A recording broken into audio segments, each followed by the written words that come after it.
I hate to say I told you so, but I told you so.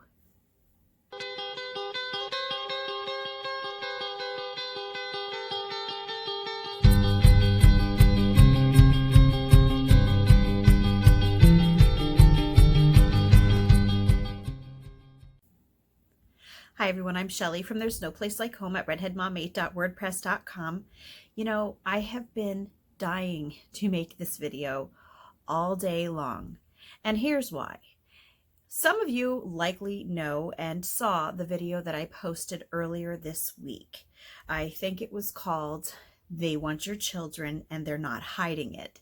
And in that video, I talked about, amongst other things, the fact that public education was designed to dismantle the family because the people who were behind the compulsory education system had this utopian vision of children not being raised by parents, but being raised instead by the state. And I alluded to Brave New World as I was speaking about that. And one of the other things that I mentioned was how, over the years, the school day is starting to last longer, the school year is lasting longer, and they are starting to stretch out the compulsory school age.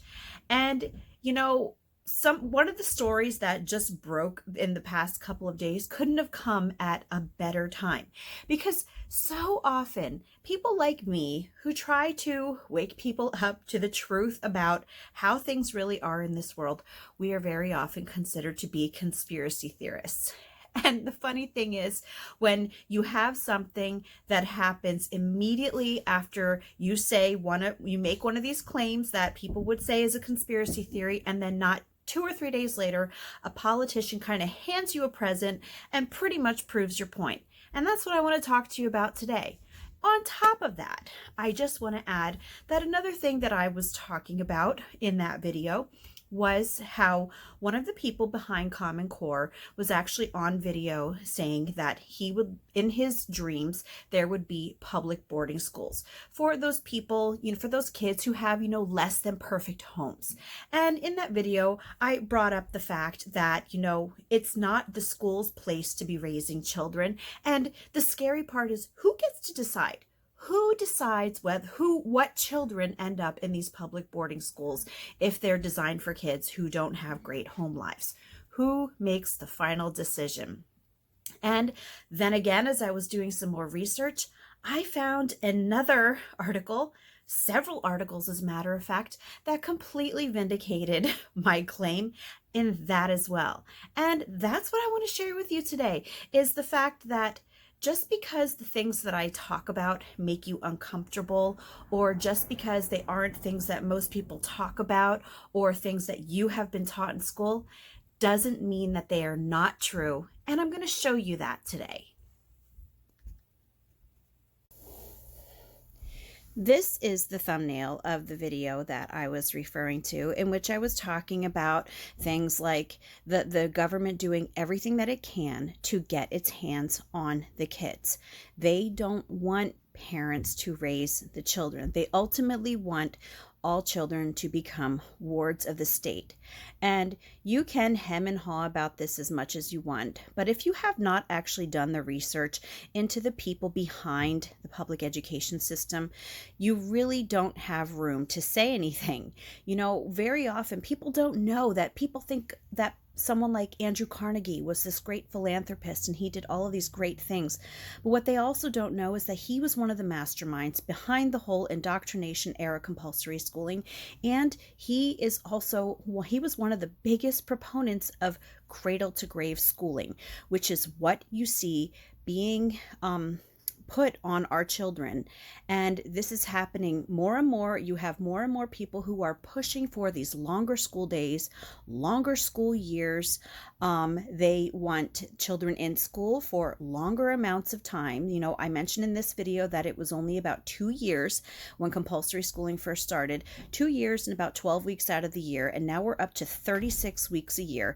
And here in Pennsylvania, they just lowered the compulsory school age from 8 to 6. So yeah, it's happening. There was a time that kindergarten was optional. And now for those 6-year-old kids, it's just not going to be optional anymore. And very soon you're going to see that pre-K is not optional, and you're going to see that even early pre-K is not optional. And you see all of these preschool programs being given by the government, programs like Head Start that are funded by taxpayers.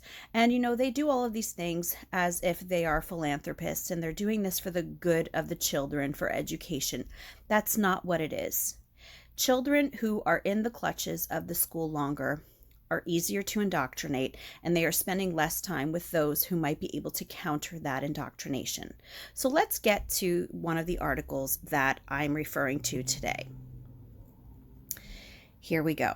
I can't even count how many people sent this article to me within the last 2 days. Let's read this. Senator Kamala Harris introduces bill to lengthen school day by 3 hours. Do you hear that? 3 hours. We already have children who are having to get up at the crack of dawn, very often waiting at the bus stops while it is still dark outside. And as if, 7 or 8 hours a day in school is not enough, Kamala Harris wants to extend that school day by 3 hours for these poor children. And, isn't that what I was just talking about earlier this week, was how these lawmakers, these elites, they want these children in the hands of the schools, because as I mentioned then, the schools are just another tentacle of the government, and people forget about that. But, make no mistake about it, it is doing the government's bidding. So let's see. California Senator Kamala Harris introduced a bill on Wednesday that would lengthen the school day by 3 hours to better align with parents' schedules. 5-year grants of up to $5 million would go to local educational agencies to push the end of the average school day from 3 p.m. to 6 p.m. in 500 schools. Now, let's just stop there for a minute, because can you imagine being a child who is stuck in a building for, I would say, about 10 hours a day? 10 hours. The bill targets low-income and working families. And let me just say that these bills always target low-income and working families, because they know that these low-income families, very often their hands are tied and they will take any help that they can get. And very often they're not using their critical thinking skills as they are accepting these offers. So anyway, the bill targets low-income and working families who can't afford to pay for childcare in between the time a student finishes with school and a parent returns home from work. Let me say this very, very clearly.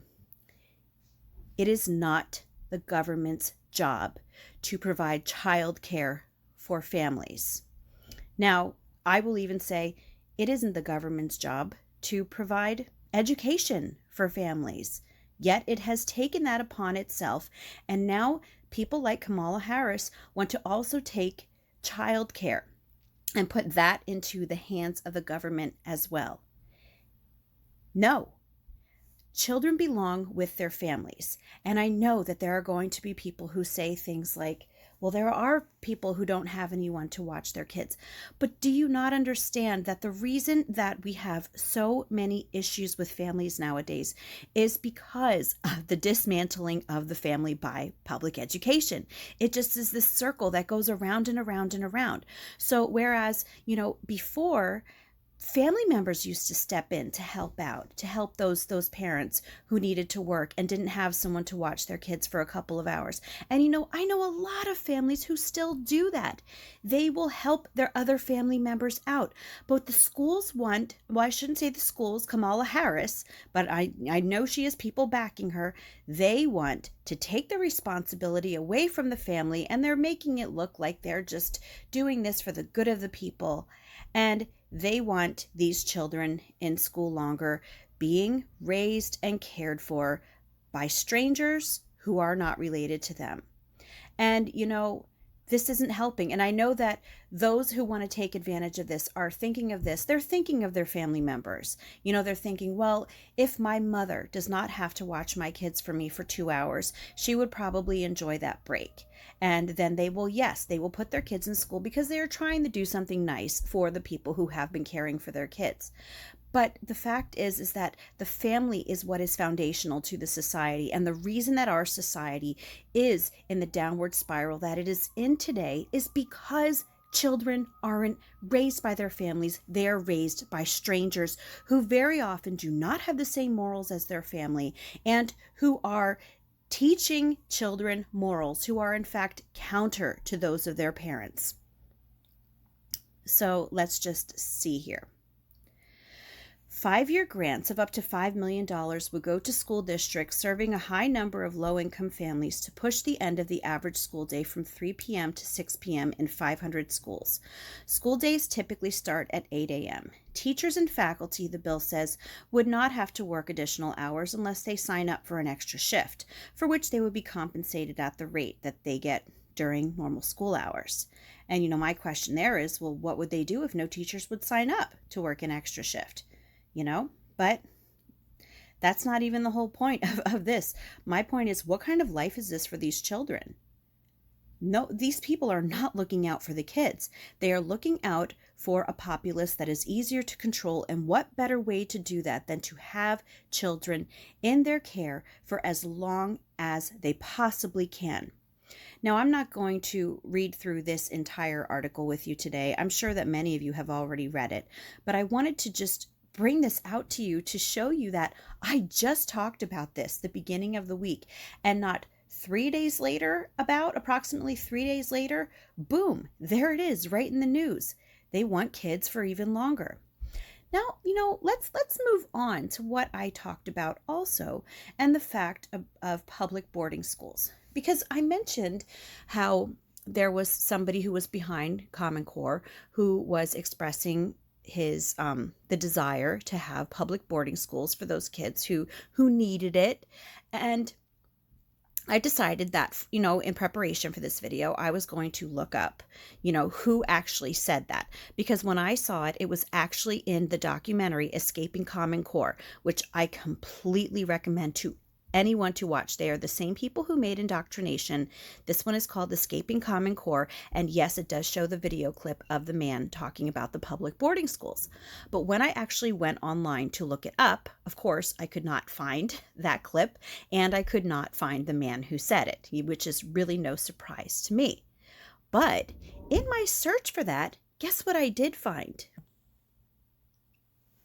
Public boarding schools already exist. This article is from 2015. All this time, I thought that this was just some pipe dream of someone who, from Common Core, who, is a statist and who wants to have children in the hands of the government. And no, these public boarding schools already exist. And I'm not going to read the article about the entire article, but this is extremely disturbing. A 24-hour school for children. And it says, yes, it's for children who have survived trauma and violence. Okay, I feel so sympathetic for children who go through things like that. However, I'm going to say the same thing that I just said a few minutes ago. The schools are very often at the very center of the behavior that causes this sorts of things, because the family unit has been completely disintegrated. It is completely discouraged, and they have taken the saying, it takes a village to raise a child, to a whole new level, because they don't even want the family to have any part of the raising of children anymore. And here we have public boarding schools going on. Now let's just read some of the things that are going on at these public boarding schools.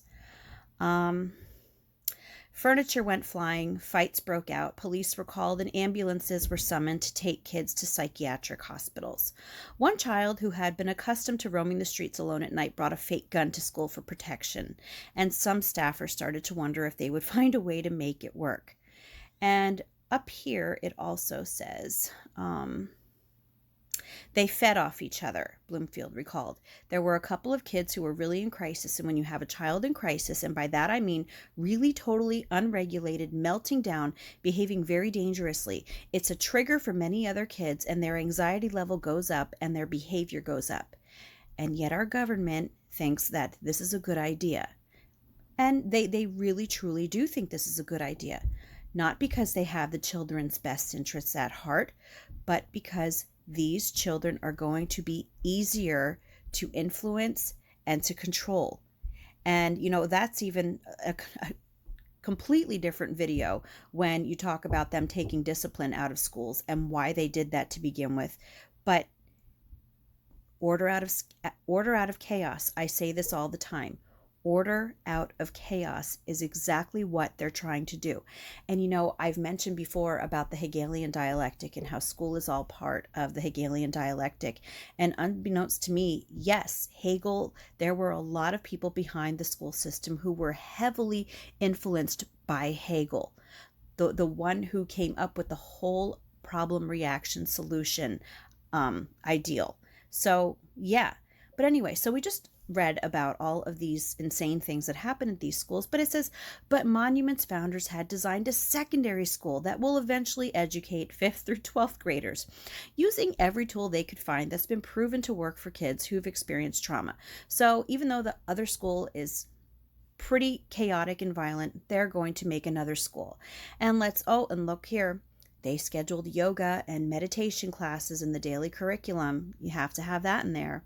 They hired as many therapists as teachers, 4 of them, to take on the serious mental health issues. Now I want you to just go down, I'm skipping a few words, and let's look at this because I found this very interesting. It says, and most significantly, they took advantage of an unusual quirk in Washington, D.C.'s education law that offers extra funding to schools that provide housing to their students. Did you hear that?